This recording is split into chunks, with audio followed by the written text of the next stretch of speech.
அனைத்து மக்களுக்கும் வணக்கம். நம்ம மக்கள் வெற்றி கழகம் கட்சியில் தலைவர் நான் உரையாடுகிறேன். கிட்டத்தட்ட 1950 அதுக்கு மேலே இருந்து அரசியல் நடந்துட்டு வருது. ஸோ ஒவ்வொரு கட்சியிலும் பல முறை ஆண்டிருக்காங்க, பல முறை போயிருக்காங்க. ஸோ இதில் நான் என்ன சொல்ல வரேன்னா, அவங்களோட கொள்கை கோட்பாடுலாம் என்னென்னா, எல்லா மக்களுக்கும் எல்லாம் கிடைக்கணும் அப்படிங்கிறது தான். சம உரிமை, சமக்கல்வி, வீடுலேருந்து எல்லாமே.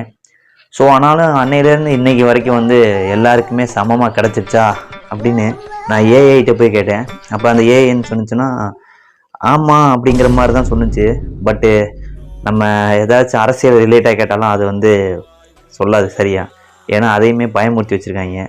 ஸோ நம்ம நாட்டில் ரொம்ப நாள்லேருந்து இன்றைக்கி வரைக்குமே எல்லாரோட கொள்கையும் சமம் சமம் சமம், எல்லாத்துலேயும் சமம்.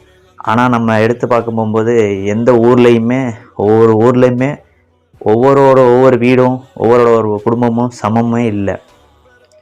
அப்போ அன்னையிலேருந்து இன்றைக்கி வரைக்கும் நம்மளை அரசியல் மூலயமா ஏமாற்றிட்டு தான் இருக்காங்க அப்படிங்கிறத நமக்கு நல்லாவே தெரியுது. ஆனாலும் நம்மளும் அப்போ மாறிடும் இப்போ மாறிடும் நம்ம நினச்சிக்கிட்டே தான் இருக்கிறோம்.